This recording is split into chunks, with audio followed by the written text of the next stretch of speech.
حضرت عائشہ خود گواہی دیتی ہیں سب سے زیادہ حضور حضرت فاطمہ سے پیار کرتے ہیں. چھوٹی عمر تھی تو جناب خدیجہ، ذرا انداز دیکھیے گا بیٹی کی محبت کا. حضرت خدیجہ فرماتی ہیں حضور جب گھر آتے نا تو دروازے پہ کھڑے ہو کے اونچی آواز میں فرماتے السلام علیکم. کہتے ہیں حضور نہ سلام لیتے، میں جواب دیتی، اپنے گھر حضور آئے ہیں پر نبی پاک دروازے پہ ہی کھڑے ہیں. فرماتی ہیں کھڑے رہتے حضور، میں پھر تھوڑا ہنستی اور پھر میں کہتی فاطمہ سنتی ہو؟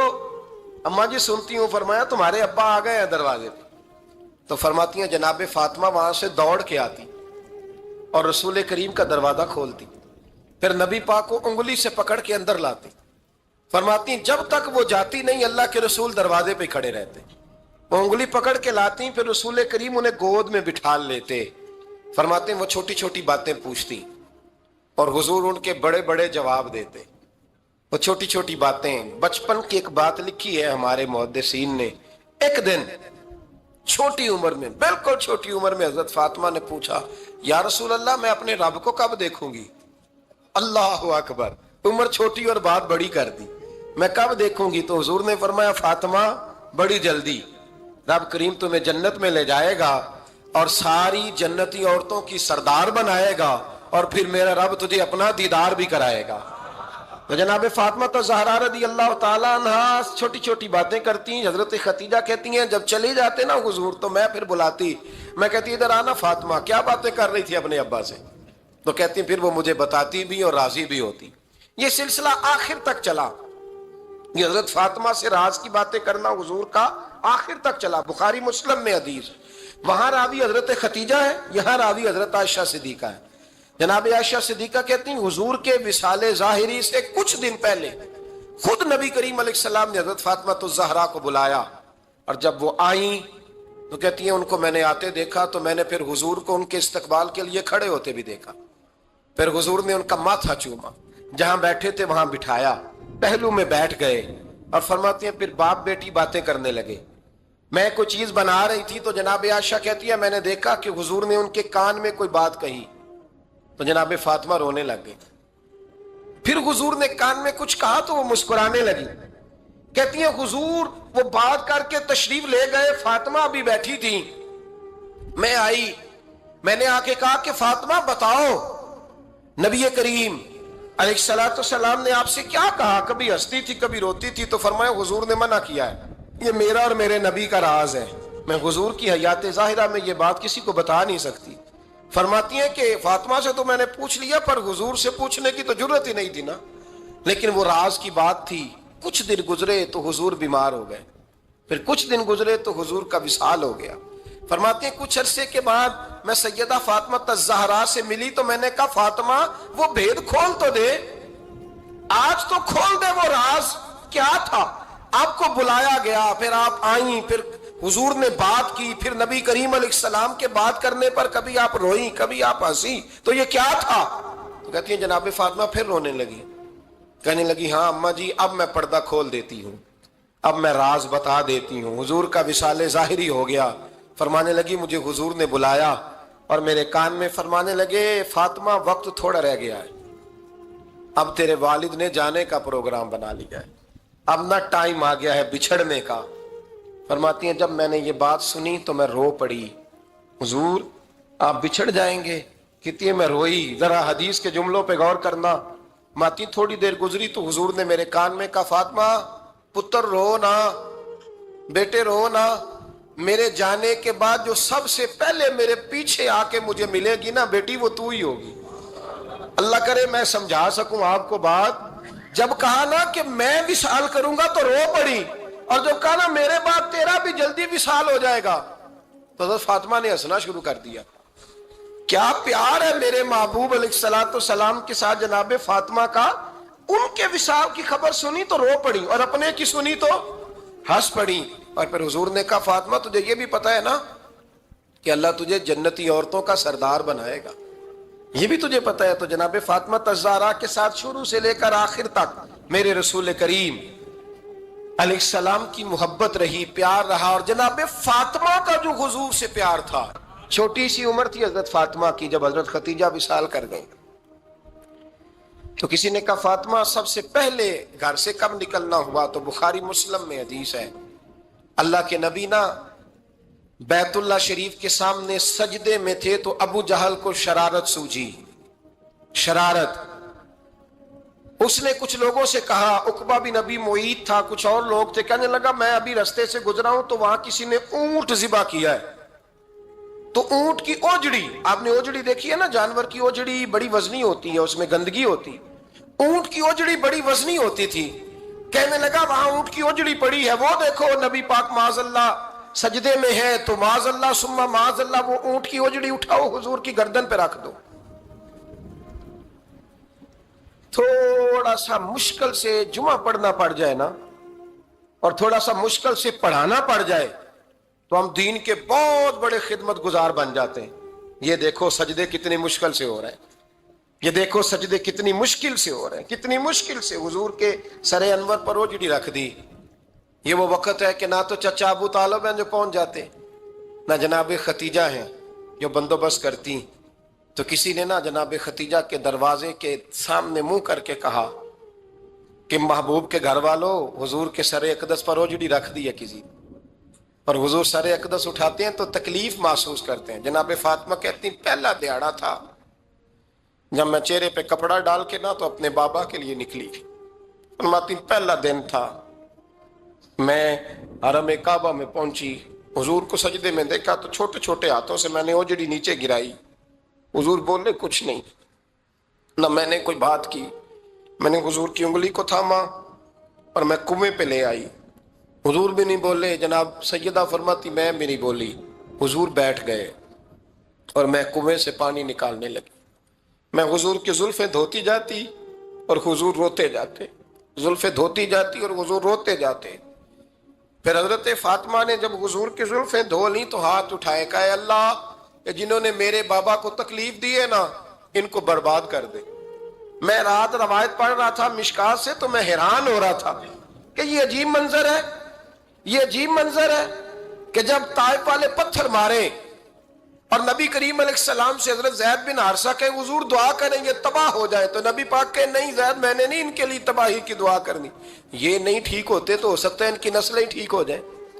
اور جب احد میں وہ لوگ پتھر مار کے دانت شہید کر دیں، حضرت ابوبکر صدیق جیسی ٹھنڈی طبیعت کا آدمی عرض کرے حضور دعا کریں یہ تباہ ہو جائے، تو حضور نے فرمایا اللہم اہد قومی فإنہم لا یعلمون، یا اللہ میری قوم کو ہدایت دے، یہ جانتے نہیں یہ کیا کر رہے ہیں۔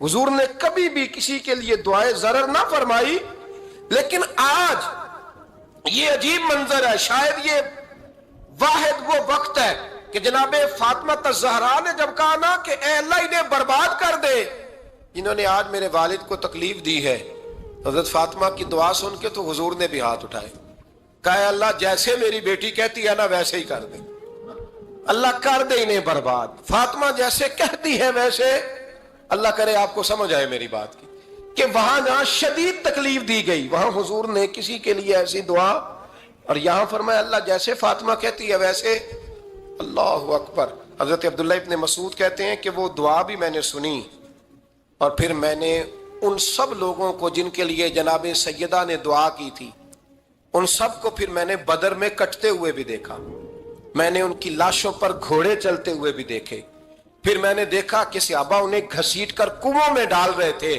میں غور سے دیکھ رہا تھا اور ان کے چہرے پہچان رہا تھا، تو مجھ سے کسی نے کہا عبداللہ تم کیا غور کر رہے ہو؟ تو میں نے کہا میں غور کر رہا ہوں یہ وہی ہیں سارے جن کے لیے سیدہ فاطمہ نے دعا کی تھی کہ یہ برباد ہو جائے، یہ وہی ہے میرے رسول کریم علیہ السلام کی ہر تکلیف کو جناب فاطمہ نے اپنی تکلیف سمجھا، ہر تکلیف کو۔ حضرت فاطمہ الزہرا کا کمال یہ ہے کہ انہوں نے میرے محبوب کا دکھوں میں ساتھ دیا، حضور کی تکلیف پر وہ تکلیف میں آتی، پریشان ہوتی۔ یہاں سے بات چلی 4-5 سال عمر مبارک تھی، حضرت فاطمہ کی کل عمر 29 سال ہوئی ہے۔ حضور کی عادت مبارکہ تھی جب سفر پہ تشریف لے جاتے تھے تو سب سے آخر میں سیدہ فاطمہ کے گھر جاتے، واپس آتے تو سب سے پہلے سیدہ فاطمہ کے گھر جاتے۔ مولا علی کہتے ہیں ایک دن میں نے عجیب نظارہ دیکھا، نبی کریم علیہ السلام سفر سے واپس آنے والے تھے، میں نے حضرت فاطمہ کو اطلاع دی کہ حضور آج پہنچ جائیں گے، تو انہوں نے گھر سارا صاف کیا، سجایا، سنوارا، کھانا پکایا، لیکن فرماتی ہیں جیسے ہی حضور اندر داخل ہوئے نا گھر کے، جناب فاطمہ نے حضور کا چہرہ دیکھا تو ہاتھ پکڑ کے چومنے لگی، اور کہتے ہیں جب انہوں نے سر اٹھایا تو ان کا چہرہ سارا آنسوؤں سے بھرا ہوا تھا۔ رسول کریم نے بیٹی کے سر پہ ہاتھ رکھا، بٹھا لیا، فرمایا فاطمہ بیٹے رونے والی تو بات کوئی نہیں تھی، کیوں رو پڑی ہو؟ تو عرض کرنے لگی محبوبہ میں بچپن سے دیکھ رہی ہوں، محنت کرتے، جد و جہد کرتے، مشقت کرتے، یا رسول اللہ آج آپ آئے ہیں تو آپ کے چہرے پر تھکاوٹ کے آثار ہیں، حضور وجود تھکا ہوا ہے۔ یا رسول اللہ میں نے ساری زندگی آپ کو کام کرتے دیکھا ہے، مدینے والے حبیب مجھے بتا تو صحیح کام کب تک کرنا ہے؟ کوئی وقت آئے گا جب آپ کی کمر بھی بستر سے لگے، کوئی ٹائم آئے گا آپ گھر میں بیٹھیں من پسند غذائیں کھائیں، حضور کب تک یہ جد و جہد کرنی ہے، کب تک یہ کام ہوگا؟ جناب فاطمہ فرماتی ہیں حضور نے میرے آنسو پوچھے، مولا کائنات شیر خدا فرماتے ہیں نبی کریم علیہ السلام فرمانے لگے فاطمہ تیرے باپ کی ڈیوٹیاں بڑی زیادہ ہیں، جب تک دنیا کے آخری کونے تک دین نہیں پہنچ جاتا، اور جب تک اینٹیں اور پتھر بھی میرے دین کا پیغام سن نہیں لیتے، اتنی دیر تک تیرا باپ جد و جہد کرتا ہی رہے گا۔ تو جناب فاطمہ نے وہ سارے رنگ دیکھے رسول کریم علیہ السلام کی حیات مبارکہ کے، پھر یہ ساری کیفیت جب دیکھی نا کہ حضور اتنی محنت کرتے ہیں، تو پھر جناب فاطمہ کو میرے نبی کی امت سے پیار بڑا ہو گیا صلی اللہ ہو۔ سمجھیے گا اس بات کو، امت مسلمہ سے حضرت فاطمہ کو بڑا۔ امام حسن کہتے ہیں میری اماں سارے کام کرتی تھی گھر کے، میرے رسول کی شہزادی کو چھالے پڑ جاتے، کچا مکان جناب فاطمہ جناب فضا کی لونڈی تھی، ان سے مٹی منگاتی اور گھر میں لیپا پوتی کرتی، پھر جھاڑو دیتی۔ امام حسن اور حسین کے درمیان پورے سال کا فرق نہیں، 11 مہینے کا فرق، دونوں بچوں کو سنبھالتی۔ جناب علی کی والدہ حضرت فاطمہ بنت اسد بوڑھی تھی، جناب فاطمہ وہ کھول کے نوکری کرتی کہ حضرت فاطمہ بول پڑتی، حضرت فاطمہ بنت اسد بول پڑتی، کہتی بیٹے فاطمہ میرا اتنا نہ خیال رکھا کر، تیرے اپنے بھی بچے ہیں۔ جناب فاطمہ فرماتی آپ صرف علی کی ماں تو نہیں نا، آپ میری بھی تو ماں ہے نا۔ یہاں بیبیاں فلسفہ بیان کرتی ہیں، وہ کہتی ہیں جی کس حدیث میں آیا ہے ساس سسر کی خدمت فرض ہے؟ میں نے کہا کسی میں بھی نہیں آیا۔ ہم کیا کہہ رہے ہیں؟ کسی میں بھی نہیں آیا، لیکن یہ تو آیا ہے نا کہ شوہر راضی ہو تو اللہ راضی رہتا ہے، تو اگر شوہر ماں باپ کی خدمت سے راضی ہوتا ہے تو کرو خدمت، اس کو تو راضی کرنا ہے نا، اس پر تو توجہ دو۔ حضرت فاطمہ پھر چکی پیستی، چکی چکی یہ آسان جملہ نہیں، کہہ جاتے ہیں ہم، سن لیتے ہیں آپ، چکی پیس کر، جو پیس کر اس کا آٹا بنانا، پھر بچوں کے لیے کھانا پکانا۔ پھر ایک دن کہنے لگے علی آپ کی آمدن تھوڑی ہے، خرچے زیادہ، چرخہ نہیں لا دیتے؟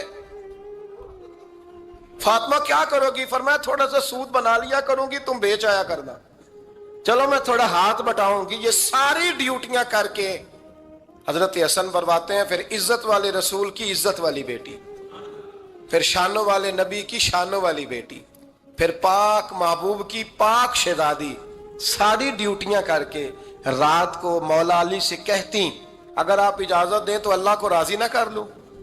حضرت علی فرماتے فاطمہ جیسے دل کرے۔ تو امام حسن کہتے ہیں پھر میری ماں مصلی بچھا لیتی، مصلی، اور پھر ساری رات وہ نماز پڑھتی، ساری رات، اور فرماتے ہیں جب سویرے ہاتھ اٹھاتی تو پہلی دعا یہ کرتی اے اللہ میرے رسول کی امت پہ رحم فرما، اے اللہ میرے رسول کی امت پہ رحم فرما۔ تو کہتے ہیں زمانے بیت گئے یہ دعا سنتے، تو ایک دن میں قریب گیا تو میں نے کہا امی حضور کوئی دعا میرے لیے بھی کر دیں، کوئی حسین کے لیے بھی کر دیں، کوئی زینب کے لیے بھی کر دیں۔ ساری دعائیں امت مصطفیٰ امت مصطفیٰ امت مصطفیٰ۔ کتنا بڑا جملہ ہے، کتنا بڑا، شیخ محقق نے لکھا ہے کتنا بڑا۔ جناب فاطمہ فرمانے لگی تیرے لیے بھی کرتی ہوں، حسین کے لیے بھی کرتی ہوں، زینب کے لیے بھی کرتی ہوں، سب کے لیے کرتی ہوں، پر بیٹا یاد رکھنا فاطمہ کی دعاؤں پر پہلا حق میرے رسول کی امت کا ہے۔ فاطمہ کی اصل میں بات بہت خوشی کی سنا دی میں نے آپ کو، لیکن آپ وہیں سست کے سست رہ گئے۔ یہ کسی عام آدمی کی دعا نہیں، پیر صاحب کی، درویش صاحب کی رٹی رٹائی دعا نہیں، یہ سیدہ فاطمہ کی دعا ہے۔ آپ کو اتنا بڑا خزانہ مل رہا ہے اور آپ سمجھے ہی نہیں بات کو۔ حضرت فاطمہ فرمانے لگی میری دعاؤں پر سب سے زیادہ حق میرے رسول کی امت کا ہے، تو میں یہ حق ہمیشہ ادا کرتی رہوں گی، میں انہیں دعائیں ہمیشہ دیتی رہوں گی۔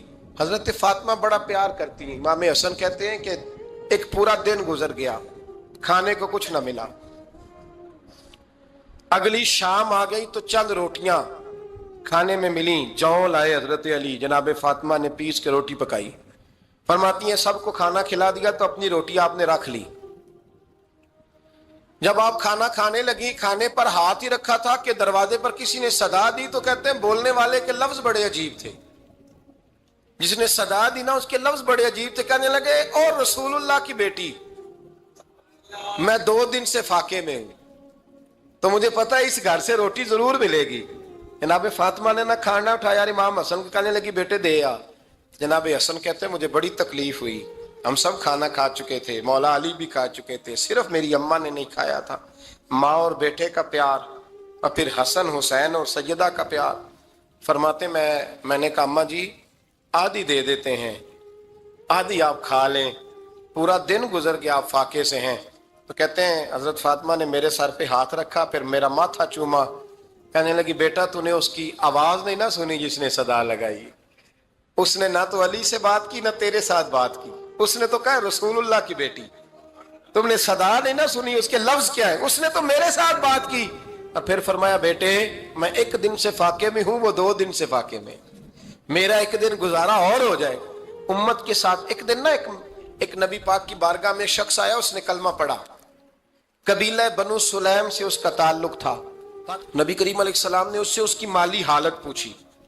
تو عرض کرنے لگا یا رسول اللہ صلی اللہ علیہ وسلم میرے قبیلے میں 3000 لوگ ہیں اور سب سے غریب میں ہی ہوں. نبی کریم صلی اللہ تعالی علیہ وسلم نے فرمایا اس کی مدد کرو بھائی. حضرت سعد بن عبادہ اٹھے تو انہوں نے نا اس کو کہا کہ میری اونٹنی باہر کھڑی ہے, تو یہاں سے اٹھ کے چل, میں اونٹنی تجھے دیتا ہوں. مولا علی شیر خدا اسی وقت اٹھے اور آپ نے اپنے سر سے امامہ شریف اتارا. فرمایا میں نے کل ہی خریدا ہے, یہ میں تمہیں تحفے میں دیتا ہوں. حضور نے نا حضرت سلمان فارسی کی ڈیوٹی لگائی. فرمایا اسے سواری بھی مل گئی, کپڑے بھی مل گئے, اس کے کھانے کا بندوبست کر, پتہ کر کس گھر میں کھانا ہے تو لا. حضرت سلمان فارسی کہتے ہیں میں گلی میں نکلا تو پہلی نظر میری سیدہ فاطمہ کے دروازے پہ پڑی. میں نے دستک دی. سیدہ فاطمہ اندر سے بولی کون ہے؟ میں نے کہا میں غلام سلمان فارسی. جناب فاطمہ تزارا سے میں نے عرض کی ایک بندہ آیا ہے, کلمہ پڑھا ہے, اور وہ کہتا ہے 3000 آدمی میرے قبیلے میں ہیں اور سب سے غریب میں ہوں. تو اماں جی اس کو مولا علی نے امامہ دے دیا ہے اور حضرت سعد بن عبادہ رضی اللہ تعالیٰ عنہ نے اونٹنی دے دی ہے. اب وہ حضرت فاطمہ فرما سکتی تھی کہ جب شیر خدا نے دے دیا ہے تو ہمارا تو حصہ پڑ گیا. تو فرمانے لگی بھئی میرے ساتھ کیا مطالبہ ہے بتاؤ, جلدی کرو. کہا کھانا نہیں کھایا اس نے. تو آپ فرمانے لگی کھانا دیتے ہیں. حضرت سلمان فارسی کہنے لگے اماں جی کھانے میں کیا ہے؟ تو کہنے لگی کچھ بھی نہیں, 3 دن ہو گئے حسن حسین نے روٹی نہیں کھائی, پر بڑا کچھ ہے میں دیتی ہوں. کہتے میں سوچ میں پڑ گیا کہ انہوں نے 3 دن سے نہیں کھایا, پھر بھی بڑا کچھ ہے. پھر بھی ہم نے نا جو کھایا ہے اور باقی کا سالن فریج میں رکھا ہے, پرسوں والا بھی فریز ہوا پڑا ہے, شام کی سبزی آ گئی. کسی نے پوچھا حال کیا؟ کہتا سب سے غریب میں ہی ہوں, بڑا ماڑا بندہ ہوں, رو پڑیں گے پریشان. کہا بچوں نے 3 دن سے روٹی نہیں کھائی, پر سلمان بڑا دیا ہے میرے اللہ نے, بڑا کچھ ہے. تو کہا اماں جی پھر کرنا کیا ہے؟ فرمایا تو ٹھہر دا میں بتاتی ہوں. کمبل پڑا تھا, بسترا سمجھ لیں, موٹا اوڑھنے کا, کھدر کا. حضرت فاطمہ جلدی سے لائیں. فرمانے لگے یہ پکڑو اور دیر نہ کرنا. یہ ہماری گلی کے کونے پہ نا 2-4 گھر چھوڑ کے تو ایک یہودی ہے, اس کا نام شمعون ہے.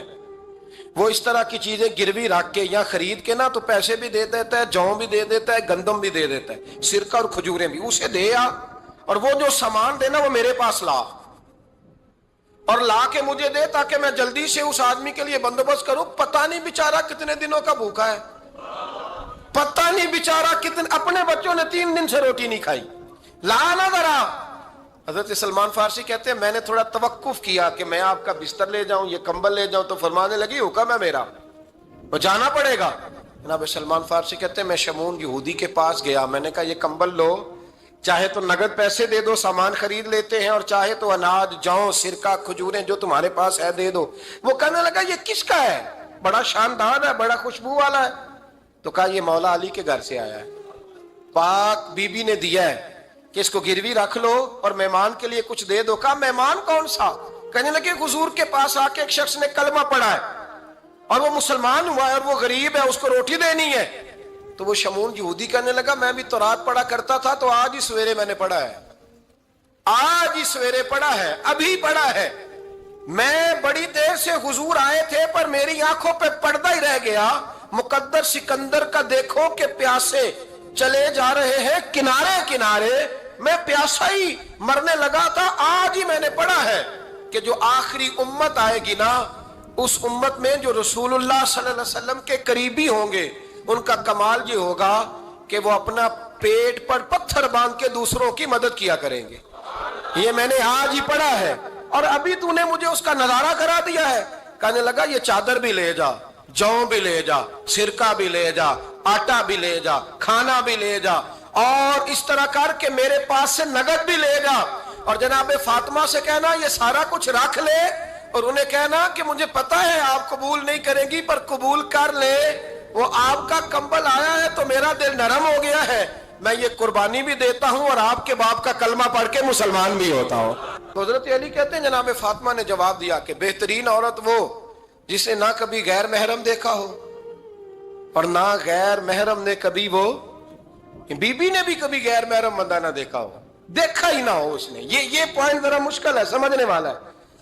تو حضرت علی کہتے ہیں میں وہاں سے گردن جھکائی اور بیچ آ کے بیٹھ گیا، بات ابھی جاری تھی۔ حضور نے فرمایا آتا ہے کسی کو جواب؟ تو کہتے ہیں میں نے ہاتھ کھڑا کیا، میں نے کو حضور آتا ہے؟ تو حضور مسکرا پڑے، فرمایا چل بتا۔ میں نے عرض کی حضور بہترین عورت وہ ہے کہ نہ کبھی اسے غیر محرم نے دیکھا ہو نہ اس نے کبھی غیر محرم دیکھا ہو۔ تو حضرت علی کہتے ہیں شاباش، مجھے ملنی چاہیے تھی نا۔ حضور مسکرا پڑے، کہنے لگے میں نے تو پہلے ہی کہا ہے فاطمہ تو بدعت منی، فاطمہ میرے جگر کا ٹکڑا ہے، میں نے تو بڑا پہلے کہہ دیا ہے۔ تو کہتے ہیں صحابہ میری طرف دیکھنے لگے کہ یہ تو تعریف فاطمہ کی ہونے لگ گئی ہے۔ تو میں نے کہا کیا کریں؟ اس محبوب کو بتایا ہے جس کے لیے اللہ نے کوئی پردہ رکھا ہی نہیں، سارے پردے کھول دیے۔ حضرت فاطمہ کے وصال کا وقت آیا، انتقال کا، تو حضرت اسماء بنت امیس کو بلایا اور بلا کے فرمانے لگی تو مجھے غسل دینا اور سوائے میرے شوہر مولا علی کے کسی اور سے مدد بھی نہ لینا۔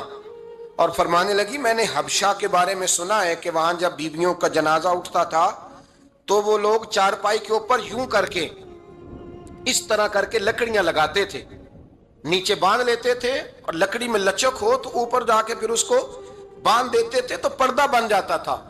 فرمایا میں نے علی کو بتا دیا ہے، تمہیں بھی بتا رہی ہوں، جنازہ میرا رات کو اٹھانا اور لکڑیاں لگا کے نا تو اوپر پردہ کر لینا، میرے وجود پر پڑی ہوئی چادر پر بھی کسی کی نظر نہیں پڑنی چاہیے۔ رات کو جنازہ اٹھانا اور رات کو مجھے دفن کر دینا۔ مدینہ منورہ میں حضور کے وصال ظاہری کے 6 ماہ بعد جناب فاطمہ الزہرا کا جنازہ اٹھا تو مسجد نبوی شریف سے ایک شخص اپنی داڑھی آنسوؤں سے بھگوتا ہوا نکلا۔ تو حضرت ابوبکر صدیق نے کھڑا کر کے پوچھا کیوں نبی پاک کے چچا عباس روتے کیوں ہو؟ حضرت عباس کہنے لگے پہلے حضور گئے تھے، اب نبی پاک کی تصویر بھی چلی گئی۔ کیا ہوا؟ کہ جناب فاطمہ کا وصال ہوا، پھر سے ایک دفعہ مدینے میں رات آئی، پھر سے شام ہوئی، پھر سے جنازہ اٹھا۔ شیر خدا علی المرتضیٰ رضی اللہ تعالیٰ عنہ نے، حضرت عباس نے، حضرت قسم الدین عباس نے، حضرت عبداللہ ابن عباس نے تدفین سے فارغ ہوئے۔ ایک روایت ہے کہ حضرت عباس نے جنازہ پڑھایا اور ایک مستند روایت ہے کہ حضرت ابوبکر صدیق نے جنازہ پڑھایا، اور جب جنازہ پڑھا کر کے باہر نکلے تو حضرت علی شیر خدا کی آنکھوں میں آنسو تھے۔ اتنے کالی روتے کیوں ہو؟ فرمانے لگے صرف فاطمہ نہیں گئی، مصطفیٰ کریم کی امت کے لیے دعائیں کرنے والا ایک بڑا ہاتھ رخصت ہوا ہے، ایک بڑا ہاتھ۔ جناب فاطمہ الزہرا نے 29 سال کی عمر مبارک گزاری۔ میں نے پہلے بھی ایک دفعہ یہ موضوع بیان کیا تھا تو میں نے بات کر دی تھی، کیونکہ میں نے نہیں کی، وہ بات کسی اور کی ہے، کرنی بڑی ضروری ہے۔ علامہ اقبال کہنے لگے، اسرار بے خودی میں لکھنے لگے کہ فاطمہ جو تو نے کیا ہے وہ کوئی نہیں کر سکتا۔ اقبال کہنے لگے فاطمہ جب تجھے دیکھتا ہوں نا تڑپ اٹھتا ہوں۔ کہنے لگے اے فاطمہ میرے رسول کریم نے نا میرے پاؤں میں شریعت کی زنجیریں باندھ دی ہیں، اگر مجھے شریعت منع نہ کرتی، حضور پابند نہ کرتے تو میں کعبے کا طواف نہ کرتا، تیری قبر کا طواف کرتا۔ فاطمہ تو نے 29 سال میں وہ انقلاب برپا کیا، امت پر وہ رحمت کی۔ علی کے گھر کی ہے عزت، علی سے سنتے ہیں۔ نبی کے گھر کی ہے عزت، نبی سے سنتے ہیں۔ وہ جس نے معزز کیا گھرانے کو، حسین پال کے جس نے دیا زمانے کو۔ اور میرے اعلیٰ حضرت فرماتے ہیں سیدہ زاہدہ طیبہ طاہرہ۔ کبھی آپ اگلا فقرہ سنے نے تو بریلی کے امام نے حد کر دی، فرمانے لگے جان احمد کی راحت پہ لاکھوں سلام۔ جان احمد کہتے ہیں نبی پاک کی جو جان ہے وہ سیدہ فاطمہ ہے، اور صرف جان نہیں، یہ وہ والی حضور کی جان ہے جس سے نبی پاک سکون حاصل کرتے ہیں، راحت حاصل کرتے ہیں۔ جان احمد کی راحت پہ، اور اس کا ایک ترجمہ یہ ہے کہ نبی پاک کی جان کو سکون حضرت فاطمہ کی وجہ سے ملتا۔ جان احمد کی راحت پہ لاکھوں سلام۔ اور حضرت حسنین کریمین کا ذکر کرتے ہوئے فرماتے ہیں آب تطہیر سے جس میں پودے جمے۔